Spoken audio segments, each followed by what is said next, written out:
Elena had always been fascinated by the lives of others. Her Instagram feed was a curated gallery of strangers' perfect vacations, meticulously plated meals, and smiling faces under golden sunsets. She could spend hours scrolling, imagining herself in those snapshots. She thought she was dreaming big until the night the dream itself came to her. It began in a cavern. The walls glistened as though carved from black crystal, reflecting a faint light she couldn't place.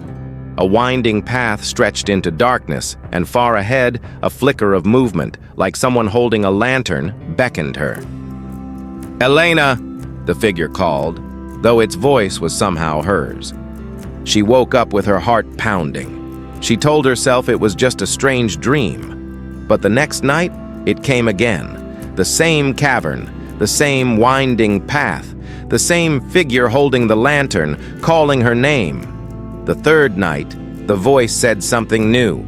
"Stop looking for yourself in their windows. Look in your own mirror." At first, she brushed it off. She had a busy job, deadlines, social commitments, and the constant noise of the world in her pocket. But the dream wouldn't leave her alone. It began to feel less like fantasy and more like an invitation, one she was terrified to accept. Finally, after a week of restless nights, she told her friend Marco about it over coffee.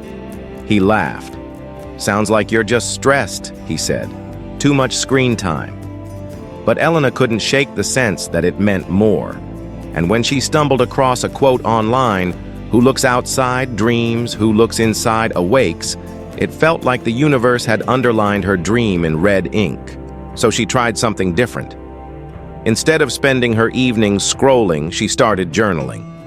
At first, it felt awkward, like she was eavesdropping on herself. But slowly, words began to pour out. She wrote about fears she didn't even know she had. Fear of failing, fear of being ordinary, fear of living someone else's life without realizing it. Each night, after writing, she'd dream of the cavern again. And each time she stepped a little closer to the figure with the lantern. By the seventh night, she stood only a few feet away. In the glow of the lantern, she could see the figure's face clearly.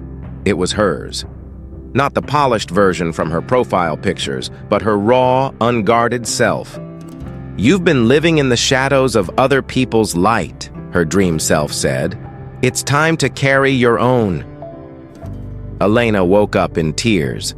It was the kind of cry that left her both exhausted and relieved, as if she had just let go of a weight she didn't know she was holding. The next morning, she did something she hadn't done in years. She sat in silence for 20 minutes. No phone, no music, no distractions, just her and her breath.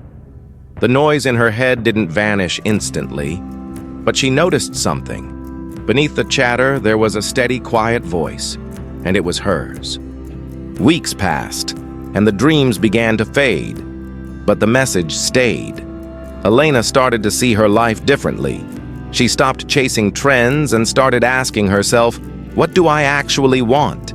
She found joy in painting again, something she'd abandoned years ago because it wasn't practical. She reconnected with an old friend she'd lost touch with, not because she needed to post about it, but because she genuinely missed them. She realized that for years she had been dreaming someone else's dreams, thinking they were her own. The cavern, the lantern, the reflection. It was all a reminder that the light she was seeking had been within her all along. One night, months later, she dreamed of the cavern again. But this time, she was the one holding the lantern from the very start. She wasn't following anyone. She was leading herself. And when she woke, she didn't feel like she had just had a dream. She felt awake,